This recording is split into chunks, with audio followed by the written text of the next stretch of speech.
Hi guys, welcome back to another episode of the Storytime Society. I'm your host Jamie, and I'm so happy you're here. I'm so glad you're alive. Thank you for tuning in. The theme of this episode is updates only, our weekly updates only episode. So let's get into it. The title of the first story is, Am I overreacting after my teacher, 55 male, confessed his love to me, 18 female? This all still feels unreal, but here we go. Since I was 15, I have been taking private classes to learn how to play bass. I'm not rich, but there's no other option here. LOL. Since I've been playing for so long, I've started really looking up to my teacher. Let's call him Mark. He's an incredible bass player and has so much experience past him. A year after I started, I got paired with a girl same age and experiences as me, so we could get lessons longer for cheaper. So all of our classes are just the three of us. I put a lot of effort in my bass playing, so I would always get top marks over the other students that learn from him. He's a very professional, private person who prefers teaching over casually talking, so it was always nice to get a compliment about my playing from him. And that was it for those 2 years. Until 2 days ago. One day after my weekly class, I suddenly got a text from Mark, apologizing for being unfocused during the class, which I thought nothing of given he talked about something happening at his work and that he had to stand his ground. So I thought, oh, it must be related to that. Then an hour later, he starts saying, will you please not say anything? I'm watching you and shouldn't. I had a very hard time yesterday. Really have to watch out for my work. It won't happen again. Yours sincerely, Mark. I still didn't associate that with the absolute bombshell he threw at me next, so I responded with a simple, okay. The next message read, thank you. I have to be careful. I'm in love with you, and I have to repress that. In case I need to, I'll give you a base of mine to shut up about it, okay? As you could imagine, I did not see this coming in the slightest. I was shocked, and it still feels very surreal, so I didn't respond. The next day, I saw that he had deleted the message, and he had sent me a new one. Thank you. Hopefully you're not too angry with me, but I felt it was important to communicate this to you so you would know that I have it under control and suppress that. Reason is above the emotions with a Mason. Hopefully I will see you in class. Happy vacation, Mark. I told my parents and they are going to contact the school. He will probably lose his job, and he teaches in a ton of schools, so part of me feels guilty. Since he didn't really do anything illegal, having a crush on someone isn't illegal. I've only been 18 for only roughly 4 months. He also has a wife and a daughter who is younger than me, about 16 years old. I really don't know what to do in this situation. I really looked up to him, and I don't know if I still want to attend classes. If you want extra content weekly, head over to patreon.com/storytimesociety and become a member on there for extra content. Love you. The saddest thing ever to me is when a young girl starts to look up to a man that is an authority figure, like a teacher or something like that, and then they are just so let down because this man ends up being a pervert. It's really sad, and it really makes you lose hope, and then it's like makes you not trust people from then on. It's like, why would I even trust any man ever going forward to have a platonic friendship with me? Because God forbid they do. God forbid he sees a little child as a little child. I don't understand how that's so hard, but okay. Additional information from my OOP. What I also wanted to add, but maybe I'm reading too much into it, is that the song he assigned to me as homework to work on was a love song, So In Love With You by Duke. It's weird timing, and maybe I'm reading into that too much, but yeah. Commenter 1 said, what he said to you may not be technically legal, but he's a shitty human being to do that to his family, and it's at least wildly inappropriate and unprofessional. Not a bit, a lot. As it's not clear when he had this crush, it's a fine line of pedophilia. Insane given his daughter is just a couple years older. You should definitely not continue classes, and your parents should definitely inform the school, and he should be fired. He should not be working with kids if he can have a crush on a girl he's been teaching since she was 16, especially at his age. What a disgusting man to look at, a student, and one he's been teaching since she was 16 in a lustful way. Him saying he's in love is an insane attempt at grooming given the power dynamics. No, that's actually so scary and so disgusting. The update is 2 days later. It says, my post got bigger than I thought it would, so I thought I would post an update. Thanks everyone for the kind words and making me feel less guilty about it. It's also beginning to sink in more now, which sucks obviously. It's hard to focus, especially since I used to really look up to the guy. He was so cool in my eyes. After I told my parents, he sent me another text saying, OP, Would you please not say anything to the management because I would get my discharge. Borderline behavior with a student in class is instant dismissal, and that will go on my record. Can you let me know something, please, or will you shut up? When you inform the board and parents, I would like to know. Then I can resign myself. I assume he got panicked because I didn't reply to the last messages. I just left him on read. Later, he also deleted that message. I assume it's because he's making me feel guilty for him. You can't get that on your record here since he didn't do anything illegal. The next morning, he follows it up with, OP, I talked to my wife about it last night after the concert in blank. The thought of watching you during bass guitar lessons, I teach many girls, teenagers, and adult ladies, but what happened on Thursday was pedagogically irresponsible and strongly leaned towards borderline behavior. With other students, I have never done that. I am very rational and work according to reason. I had that under control, but it should not happen again. I told her that nothing happened and the classroom was open, etc. I will write to the management myself and put you and your parents in a CC and ask for my resignation. Then I will do what is right and avoid stupidity. A new bass teacher is best for the school. Then I can put that out of my mind too.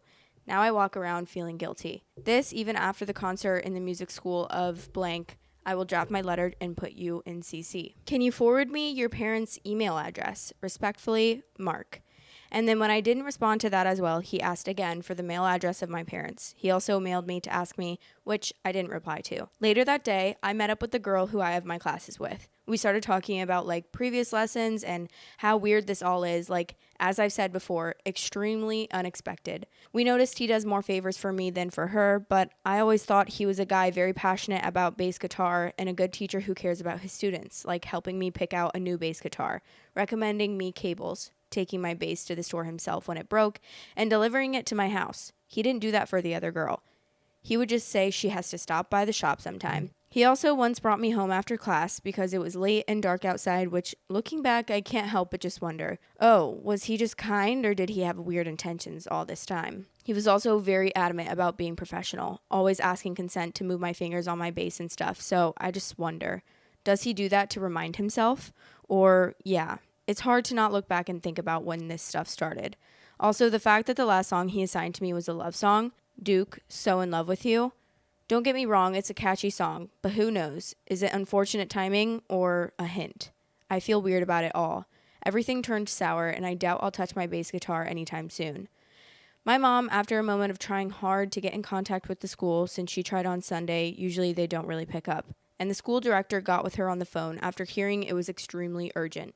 He was very understanding and also very shaken up about it, and not expecting this to happen in the slightest. You could hear in his voice that he didn't feel good because of it. Anyway, my mom also sent an email with all the proof, the texts he deleted as well and stuff. She put the teacher and CC at the end of the email and put that he should never contact us again or reply to the email. Thank you, Mom. Mark put in his resignation and will still be a teacher until spring break, so the transition period between him and the new teacher for the other 7 students won't be hard. So unfortunately, at the moment, my bass journey with the school ends here. The director did offer to quickly try to find a new teacher for me, but it's fine. I don't think I obviously want to play at the moment. Slight happy ending, I guess. I mean, it does leave a very bitter taste in my mouth. I feel very betrayed and a bit disgusted and disgusting myself in a way. I can't stop thinking about it, and I just feel so uncomfortable. Just the thought of what way he was looking at me and for how long. Thank you guys for all the kind messages. Update 6 hours later or so for the late comments. No, I'm not someone who wrote this because it's my fetish. That is such an odd thing to say. I don't think some people realize how often grooming, etc., and that kind of stuff actually happen. Spoiler alert, a whole effing lot. Touch some grass. Hope this helps. I don't know if those were direct quotes from the teacher or because I think this girl, the way that she was writing, some of it definitely was a little bit adolescent. I don't know if that's the word I would use. I don't know if that's the right word to use to describe it, but it was very adolescent. She kept putting like and stuff and calling it mail instead of email. And so it was kind of hard to read. But if that was directly quoted what he said, I'm a little bit scared because he sounded like he was a little off his rocker, saying OP, please don't tell the teacher. Please let me know before you tell someone so that I can put in my resignation letter. What, sir, you're a weirdo. Why do you think you deserve to be told and to be given a warning that you're going to be getting fired soon after you just made this poor little girl feel so uncomfortable, and not to mention broke her trust in authoritative figures that are in her life. Now I feel like if that were me, I would always be wondering from then on with everyone, oh, are they doing this just because they're in love with me? And it would make me feel like I couldn't ever have like that teacher, student, or, authority figure and younger child relationship with someone. It would always make me feel like in the back of my head something inappropriate is going on. And I would always be looking back at everything he did for me that I thought he was just a nice guy for doing. And I'd be like, oh, he was just doing that because he wanted to like hook up with me. And mind you, those things that he was doing for her, I'm sure weren't just in the past 4 months. And I'm sure it's been since she was 16 years old, because she's only been 18 for 4 months. So all of that stuff he was doing for her, I'm sorry. I'm so sorry to her, because obviously she's like still wondering, was that just because he was in love with me? Yes. Unfortunately, it definitely was. And he's a disgusting person for that. The top comment says, quote, strongly leaned towards borderline behavior. It didn't lean, it bulldozed through. What a creep. And then Time Reindeer responded, not so much lean towards borderline behavior as leaned so far over he fell across the borderline with a massive pedo squelch. Eesh. And this is why it's so important to be the type of parent that your kid can talk to. She did exactly the right thing here, passed the very adult problem over to the adults to deal with. An option that every kid should have, and so many don't because the adults in their lives aren't trustworthy. This girl could have easily become a victim, but because her parents had shown her that there were stable system and raised her to expect support and to be believed, this will just be a weird blip in her life instead of a lifelong trauma. What's crazy to me is that she wasn't giving him any indication that she was feeling that same way back, which I'm not saying that like as a man that's 55 years old, you should wait until a fucking little child says that they're interested in you. I'm just saying that goes to show as to what his mental state was like and how delulu he truly was, to think that he should just say something like that after not even having a glimpse of her being interested in him that way. She literally responded, okay. She didn't respond to him like multiple times, and then all she said is okay back. And then he was like, oh, by the way, just to let you know, I'm in love with you. Where do you get off? Where do you get off saying that? And why did you think that that was okay? The title of the next story is My Girlfriend's Girls' Night Outs include her friends, significant others, and I feel so left out. So to make a long story short, my girlfriend of nearly 3 years has always had her girls' nights outs every 2 to 3 weeks or so, which is perfectly fine because I also had nights where I did stuff with my friends as well. We're all in our mid to late 20s, by the way. But yesterday, while my girlfriend's friend and her boyfriend hung out at our place, the boyfriend referenced something that happened on Saturday, which was her last night out. I was confused, and after a bit of probing, found out that not only is he a regular on these nights out, but her other two friends bring their own boyfriends along as well. It's just me who has never been asked, nor even informed, that these girls' night outs were not the just need to be with my girls for a bit relaxing nights as she used to claim.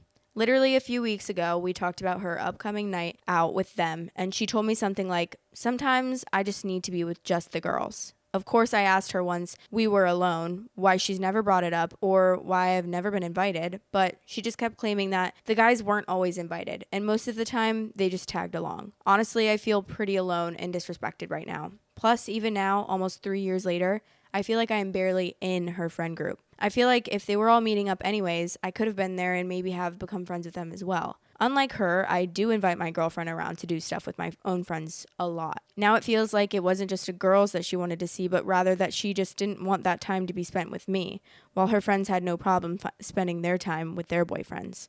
I don't really know what to think or what to do. I have two sides to this story, the way that I feel. Because I think that if it were me in this situation, I would also feel hurt, and I would also feel like, what the hell? Obviously, do you not love me? Because all of them are bringing their significant others, but you're purposely choosing to not bring me. But then on the other hand, I have a different perspective where I do think spending time without your significant other is very healthy, and I don't think that you should be required to always invite your significant other everywhere. I think that if you feel like you just want a night to just like hang, you're with your significant other, I'm assuming every single day. I'm with my significant other every single day, every 5 seconds, like 24/7. If he's not at work or I'm not working, like we're always together for the most part, and we always do everything together. We get food together, we go grocery shopping together, we do everything together. So like, not saying that, oh, I need a break from him, but having time with other people is nice because it's like my whole world isn't just him. And I don't like feeling like my whole world is just one person, especially as a former codependent person, because that just gets so unhealthy. And then you start to become like depressed about it because you start to feel like this person is my whole world. And if I lose them, then my life is over. And I feel like the biggest thing in a relationship or even in a friendship, like the healthiest thing is to have a life outside of all relationships and friendships so that you know your life doesn't end just because maybe they're not in it anymore.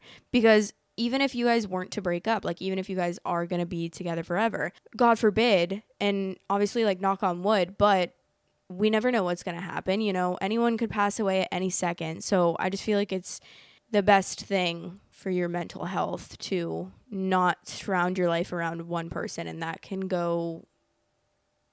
be applied to friendships or relationships or even family member relationships with siblings or parents or whatever. Any relationship that you are like enmeshed in can definitely become very unhealthy. So that's how I feel about that. So I just see two sides to it. I see his side. I also see her side. If she doesn't want her boyfriend to come, like that's totally up to her. I don't think that he needs to come, but I can also see where he's coming from and why he would be sad about that, because I think that I would be sad about that as well if I found out that my boyfriend's friends were all going out inviting their significant others and I was just like left at home and he was like, oh, I don't want to invite her, you know, because it just makes you feel like shit. So I get it. I don't know. This one's a hard one for me. I'm stuck in the middle. Some relevant comments. Someone said, I think you're entitled to feel bad. She has been masking going out with her friends under girls' nights. There's nothing wrong with her wanting to go out without you, but the lying part makes it weird and borderline disrespectful. I don't think this is an isolated incident, and you feel hurt because there have been other issues, right? Opie said, I don't really know. I mean, everyone has their preferences and their own character. She's always been a bit more cold in the way that she acts than my previous partners, but I never thought that she'd feel like she needed this much of a break from me and the relationship as a whole. As I said in my post, I wouldn't have had an issue at all if this was just a girls' night out and if she really did need a bit of a break. But she was literally meeting up with her group of friends and their boyfriends. I genuinely can't imagine going out with my extended friend group twice in a row without even asking my girlfriend to be there with me. More often than not, she comes with me, so I just don't understand why she would make it separate from her friends like that. I just don't know what to feel right now. And then that person responded back and said, you feel hurt and that's natural. There's nothing wrong with that. When you talk to her, I would suggest to focus on the why, like why lie, why keep you apart from the group, why the need for a break. This issue overall can be the tip of an iceberg of something much bigger hurting your relationship. Sure, it could be just an ass, but in that case, there is not much you can do. And then someone else said, straight up, just confront her with the why did I have to find this out? Why wasn't I informed? Why did I have to probe about the girls' night out? It could be nothing. It probably is, but she needs to understand that's not fair to you. Make it clear that it's not a fight and you just want to clear the air. She's going to get offended though. People are so used to being fake that speaking directly is seen as aggressive. I wish you luck and stay strong. And remember that you're the victim. Don't play the victim card, but keep in mind that you did nothing wrong. And you're just wanting to know what you don't know. And this is where it could get hairy. But what's most important is why it took so long for you to know these things. I'm the jealous type and I would have made a scene. That's probably why I'm single. So you know to take this with a grain of salt. OP said, maybe I should have properly confronted her. It was already late, so all we did was me asking it and her hand waving me away more or less. I will talk to her again. This is really bothering me if I'm being honest. I love her so much and I always try to include her and basically just spend more time with her. Finding out that she's been keeping me away from these nights out for whatever reason has really hurt me. All I can think of is this. If she really needs such a break from me in the relationship while her friends clearly don't, then is it even a relationship that she's happy in? Storytime Society is now available on all listening platforms. If you are on any of those listening platforms, I would really appreciate it if you rated me 5 stars. Thanks for all the support. See, that's where for me it gets like a little bit borderline. Like it does get a little bit blurry for me because it's like I don't think it's wrong to want to break from your partner. I don't think that's wrong. Do I think she should have told him and just been like, hey, I would just love, like, they're probably going to invite their friends, but I would just want to go. Like, I kind of just want to go by myself since it's like every 2 to 3 weeks. I'm sorry. Every 2 to 3 weeks, like, you can't go out without your girlfriend every 2 to 3 weeks. It's not like they're going out once a week and you're never invited. Every 3 weeks, she's going out with her friends and, like, they're inviting their boyfriends, but she's just not inviting you. I don't know. I get it. I get feeling hurt. I do. It's just like, I don't think it's healthy to think that way. Like, I don't think that it's healthy to think that the relationship, you're not happy in a relationship just because you don't want to invite your significant other to every single second of your life. Because I think it can be very healthy to spend time away from your partner. But that goes to say, maybe he is just not in the right relationship. Maybe he needs someone that is the same as him and wouldn't ever want to go a date without him. Okay, let's read the update. It's 2 days later. Hey, so first of all, thank you all for the comments. I couldn't reply to them all due to the thread being locked. I read through them all, and I did what I probably should have done directly when it first happened. I went and talked to her. To make a long story short, there were never any girls' night outs. These were always simple nights out with her friend group. So why wasn't I invited? Because they all hate my guts due to her own fault, according to her. My girlfriend said back when we started dating, she would always vent to them about me. All these issues we fixed between her nights out and literally never talked about again was all her friend group knew about me. Issue after issue, but never how we fixed it together as well. She realized that as well and stopped venting about me, but at that point it was, according to her, too late. They'd always joke about me behind my back. The feeling I had of being ostracized on the rare occasions where one of her friends would hang out at our place wasn't just a feeling after all. They do really hate me. I simply wanted to know why she was okay with that and why she wouldn't stand up for our relationship. She said she wasn't okay with that, but what could she do? Her friends would have shit-talked her if she said anything. Not only that, but her friends have me as the butt of all their jokes. In their minds, I'm incompetent, impotent, buffoon. All these effing side eyes I got when I would talk to any of them wasn't just my imagination. I talked to my girlfriend back then and she'd always say, it's just in your head. And to be honest, it made me mad that she was trying to be the victim in this situation. And I don't know why, but finding out that they despise me and my supposed girlfriend is tolerating it and wouldn't defend me really made me so upset. If I'm being honest at this point, I kind of mentally checked out, and I already knew that I won't allow this disrespect and that this relationship is already through. Yet there is so much I just don't understand. So I asked her simply, why? Why would you be okay with any of this? Why wouldn't you either stop being friends or literally demanding them to stop talking like that about us and about me? All she said was something like, you know how I am. I don't really like being the center of attention. I just keep quiet. Finally, I just asked her if anything would change going forward, and she said she could try talking to them individually, but she said it in such a timid way that I don't think for a second she actually meant it. Anyways, long story short, I broke up with her. It sucks and I feel really bad about myself right now. I've always tried to be the best version of myself in this relationship.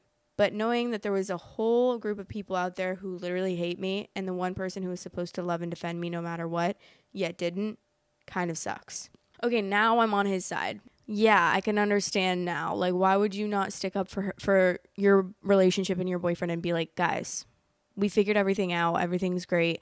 Please, like, can you not? I do think that's ridiculous. So now I have switched. To less of a middle ground and more on his side. That's definitely so rude, and I would feel so upset if I found that out about my relationship. Like, that's just kind of ridiculous as well, because it also kind of feels like you don't see us having a future together. You don't see our relationship lasting. If you never wanted to figure things out with your friends and with me, you just wanted to keep us separately so that you wouldn't have to deal with us until things ended. Like, that's what it would feel like for me. The top comment says, I bet that ex is never going to admit what she did and never going to correct her friends once they start calling OOP a monster and that she deserved better, and it's hard to blame the friend group for that. She poisoned the well just fine on her own. Even as a shoulder to cry on, it's hard to judge when to be sympathetic and let your friend run the frustrations out or when to tell them to look in a mirror. I know that's the thing as well. It's like it really depends what were the situations, like what were the problems that she was venting to her friends about, because in most cases, I can understand. I've had so many friends that will talk to me about something that their boyfriends do, and it's like in the beginning of a relationship, and then they end up staying with that person, even though against my advice or against my suggestions, and it makes it really hard to accept them as a couple or accept my friend's partner, especially if it's something so horrid, because in so many situations I have found out just horrid things about my friends' partners, and I'm like, why would you ever even think that you should stay with him for a second? Like, that's just crazy to me.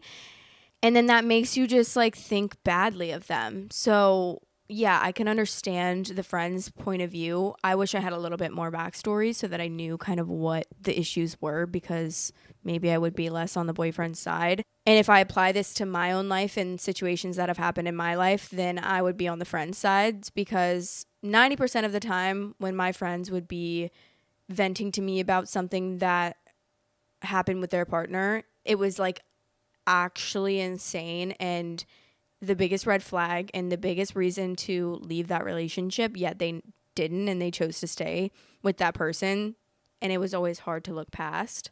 This person said she's for sure going to say she broke up with him. All the friends will congratulate her for finally coming to her senses and getting away from him, and none of them will know the reality. And then this person said, the ex will never clear it up with her friends. It sounds like she enjoys hearing them bash OOP as an ego boost. Oh, hey, an actual case of gaslighting where she told him it was all in his head that her friends hated him. We got one. No, that is crazy though. That like he felt like her friends hated him and he was getting all these side eyes from them every time that he was around. But she was like, he doesn't hate you, knowing full well, or they don't hate you. Knowing full well that your friends actually hate his guts is, yeah, that's top tier gaslighting. That's so insane and so sad for OP. The title of the next story. There's so many updates in this one, so let's get started.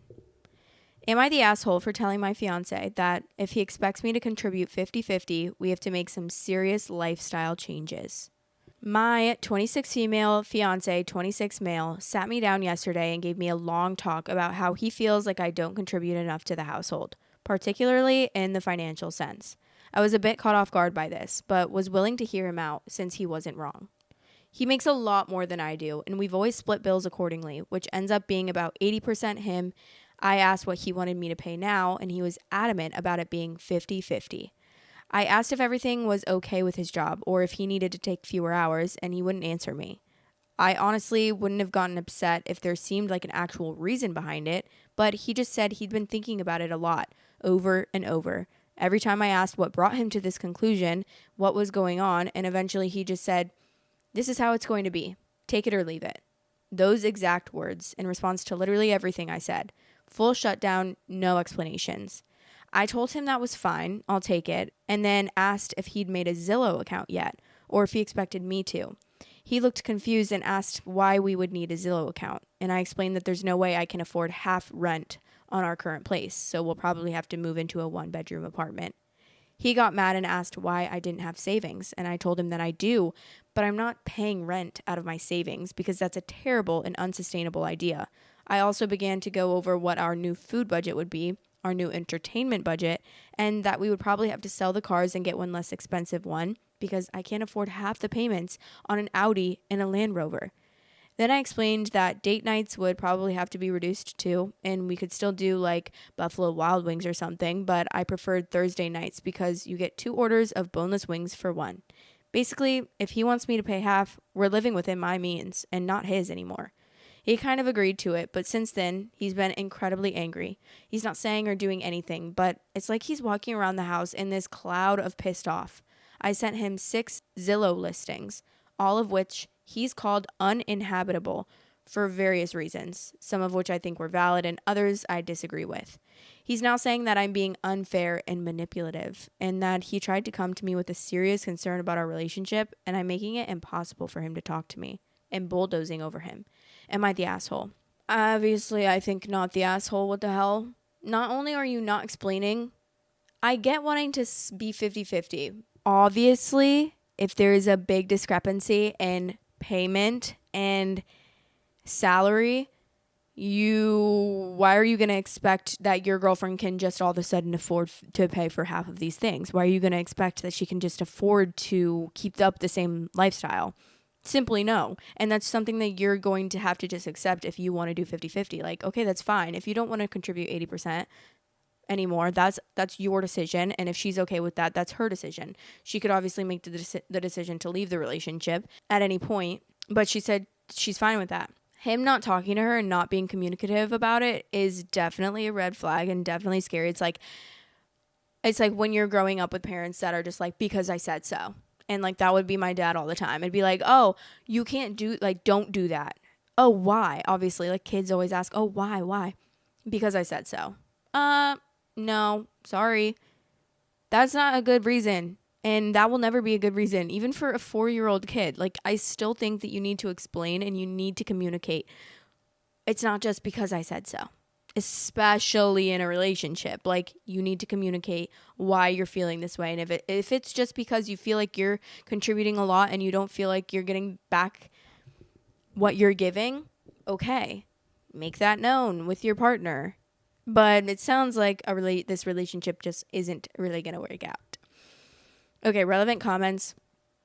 This person said, can I ask what your salary and his salary are? Like general numbers. A charitable take on his actions could be that he resents not having more money and is trying to inspire you to try to up your salary or change into a more lucrative promotion/career so you can both be living the high life. He might be imagining how great it would be to have 200% of his income instead of 120%. If that's the case, he's still going about it in a shite, douchey way. Personally, I agree with many other comments.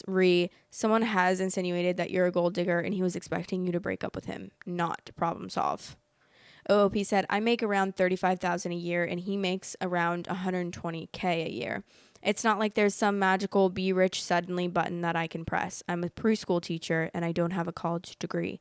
And I certainly can't afford a college degree at this point without asking for help or taking out insane loans. Damn, that's a big gap. But the unfortunate thing is that 120K is not that much anymore. I mean, to me, that's a great salary because the way that I live my life is just so below means because I've said so many times, but that's just me because have such a scarcity mindset when it comes to finances. And so 120K a year would be like $1 million for me. Not even kidding. It would be, I would have so much leftover money. It wouldn't even be funny. This person said, not the asshole. What podcast does he listen to? And OP said, I don't know in detail. Joe Rogan, I'm pretty sure. And Cumtown, like C-U-M town. And I think a guy called Sam Hyde. They're apparently funny. I don't super get that kind of humor. I'm dead. That's actually funny. Not the Joe Rogan. Yikes. Update 1, 5 days later. Hi, everyone. This got way bigger than intended, so I figured a follow-up was owed. So last time I posted was Monday. Monday as a whole was spent just sorting through what I felt and what to do next. There was a lot of silence and a lot of anger and a lot of Reddit advice, some of which I found very insightful and some of which was less so. Also, some people think that I made this up as part of a viral marketing sponsorship between Buffalo Wild Wings, Audi, and Zillow, which honestly would solve the money problems if that was true, but alas, is not the case. On Tuesday, after I got home from work, I sort of just walked up to him on the elliptical and explained as calmly as I could that I had questions, and if he actually wanted to marry me, he needed to be willing to answer them. I asked if he thought that I was a gold digger, yes or no. He said yes. I told him that I wasn't willing to be in a relationship where I have to prove myself by sacrificing any sort of stability, and that led to a bit of screaming match, and eventually a confession.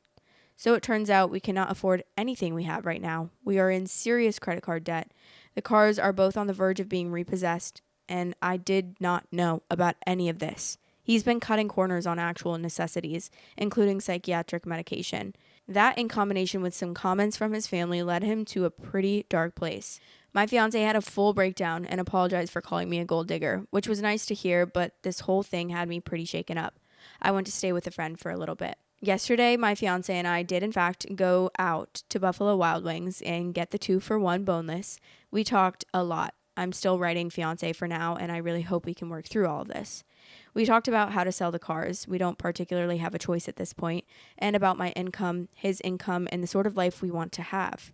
If we do stay together, we'll be changing how we live a lot. We need to get out of debt. We need to get on our feet. I know some people are going to say I'm being dumb for not immediately dropping all contact and giving up on the relationship, but I can't do that. I can't look at the guy I love who went off his meds to try and make a good life for me and think he's not worth sticking around for, at least to try. I don't know what the future looks like at all anymore, though, and the wedding is very postponed at the moment. Sorry this wasn't a more fun update. Yikes.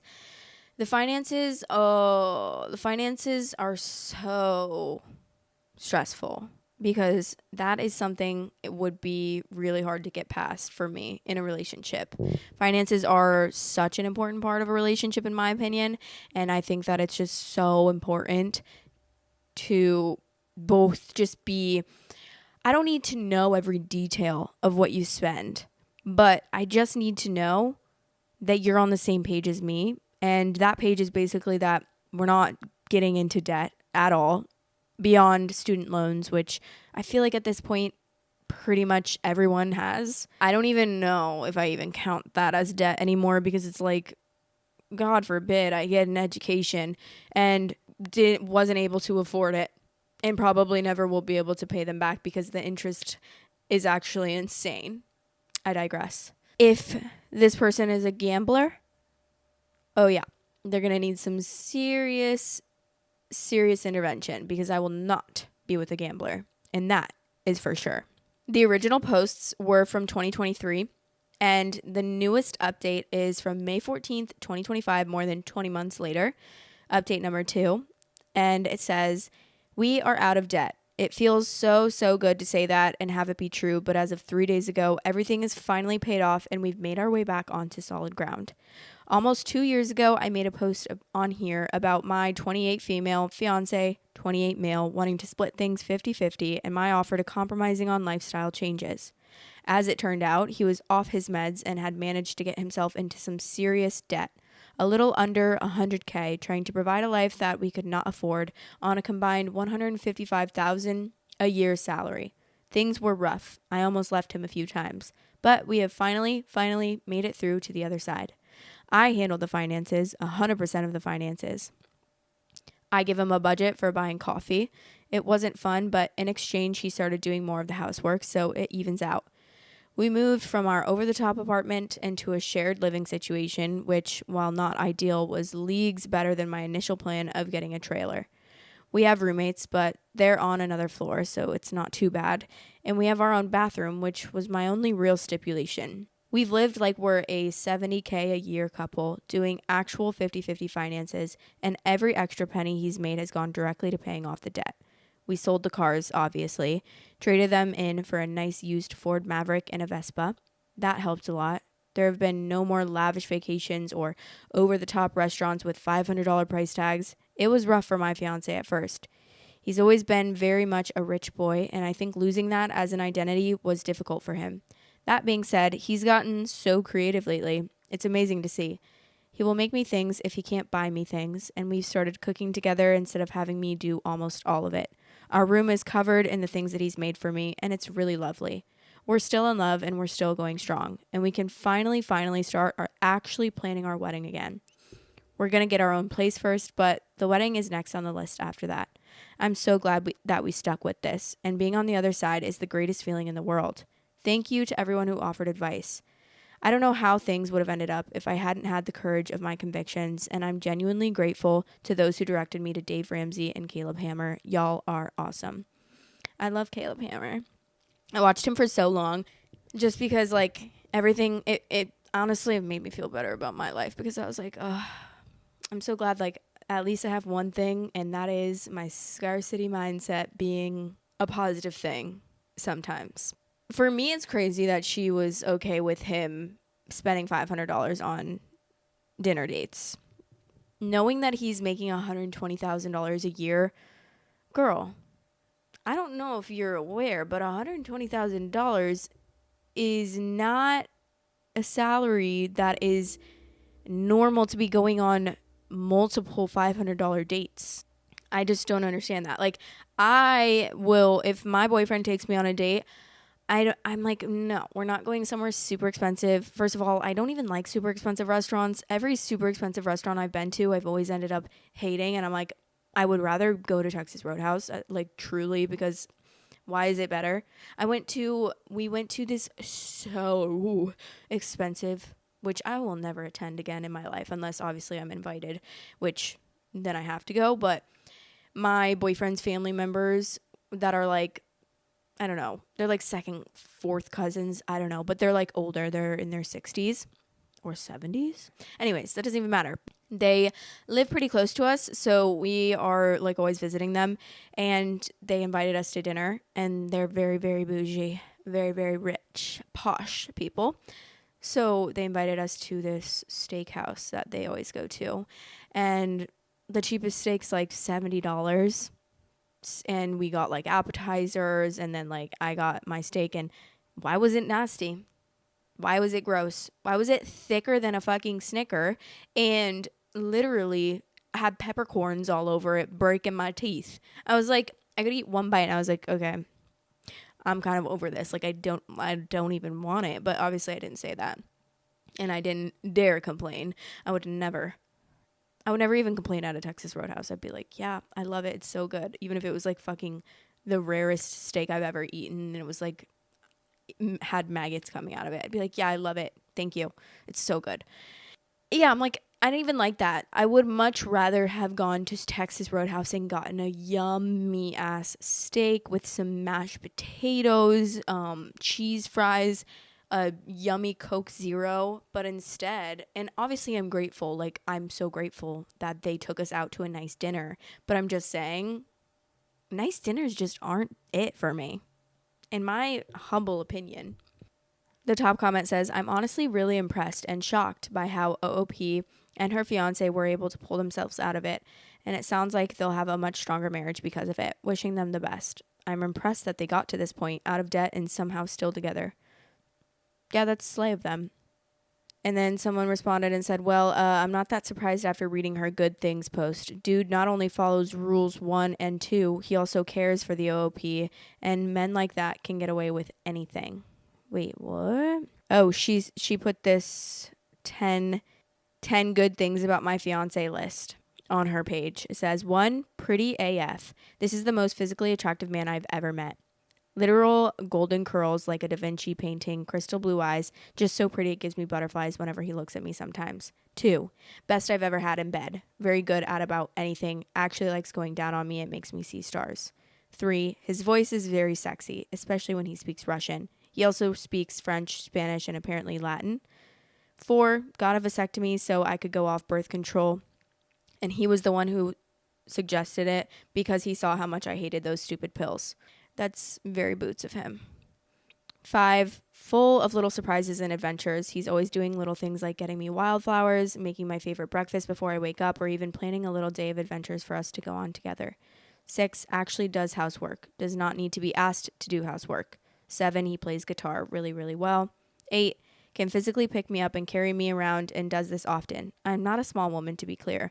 This is legitimately impressive and makes me feel so nice. 9, he reads. I can actually talk to him about books. You have no idea how rare this is, especially to find a guy who will read anything I say. Oh, I liked this about.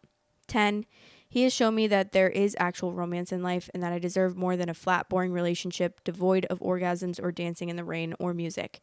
He brought a real passion and fun and aliveness into my life, and in a world where that's treated as an unrealistic fantasy for most women, he's shown me that I deserve something unrealistic. Okay, love that. Thank you. That is boots, because finally, we have a good man in our hands. From the sounds of it, like the first story that she or the first post that she made saying like he was completely not wanting to say anything and did not want to respond at all. He just said that's just the way it is. Really made me think he was like the biggest asshole of all time. And from that alone, I would be like, see you later, loser. Bye, dump him. But then obviously reading that list, I'm like, wait, he eats. He's kind of eating. He is cooking. Okay. But anyways, that's the end of the updates only episode. I love you guys so much, and I hope that you enjoyed that episode. Please leave a comment and let me know what you thought about those stories. Seriously, love you guys to death. Love you forever and always. Thanks for tuning in. You know, you guys are the best, and I couldn't be more grateful to have you in my life. Okay? Love you. Bye. My merch is out. Yeah, but this is it. And this comes in pink, black, and white. If you want to get a little cute piece of merch, go grab one. Link is in the description to purchase. Love you guys. Thanks for watching. Please like, comment, and subscribe.